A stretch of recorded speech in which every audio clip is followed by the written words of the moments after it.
Welcome to this explainer. Today we're diving straight into ACIM, Lesson 134. And the core of this lesson is a single, incredibly potent request. Let me perceive forgiveness as it is. Look, if you've ever struggled with holding a grudge or felt like forgiving someone meant you just had to swallow your pride and unfairly sacrifice your own valid anger, well, the text we're looking at today is about to completely flip your perspective. Let me perceive forgiveness as it is. It sounds simple enough on the surface, right? But we're going to unpack this profound statement because it's actually proposing a radical, ground-up shift in how we find inner peace. The source text basically suggests that our entire working definition of forgiveness, it's fundamentally broken. So let's dive right into this by questioning the very foundation of what it means to pardon someone. Think about a time you tried to forgive someone for something truly awful they did. Did it feel like a massive struggle, like you were handing them a free pass they absolutely did not deserve? Well, the text argues that if forgiveness feels hard, it's because we're doing it entirely wrong. Section 1. The flaw in worldly pardon. Why our normal way of forgiving fails. The text warns us that our everyday understanding of the word forgive is incredibly distorted. Instead of setting us free, it actually locks us in this cycle of quiet resentment. Think about it. In the worldly view, you believe someone committed a very real, absolute sin against you. Because it's real, forgiving them feels like this unfair sacrifice of your totally justified anger. It feels like handing them an unjustified and undeserved gift. When you operate like this, forgiveness actually feels like treachery to the truth.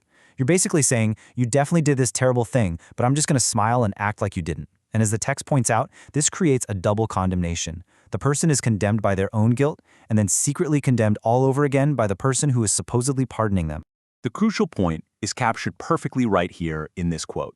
If you believe someone's sin is ultimate reality, like they have truly and permanently damaged you, then forgiving them literally feels like you're lying to yourself.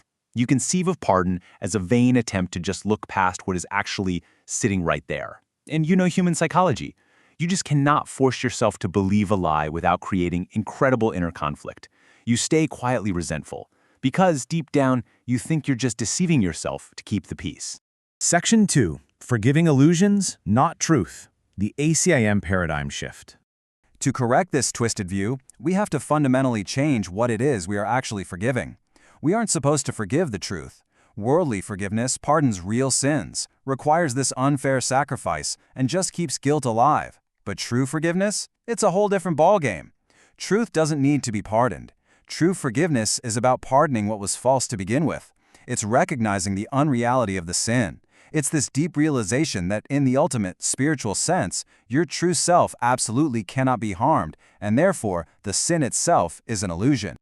Here is exactly how the text defines it. True forgiveness is simply honesty. It is so uncorrupted that it sees illusions exactly as they are, as illusions, not as truth. It looks right through the thousands of forms of lies and the self-accusing shrieks of guilt, and just says, "My brother, what you think is not the truth." Instead of validating all these illusions, true forgiveness collects them lightly, even with a little laugh, and gently lays them at the feet of truth, where they just disappear entirely.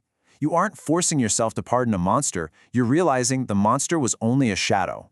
Section 3. The bridge to freedom, crossing from guilt to peace.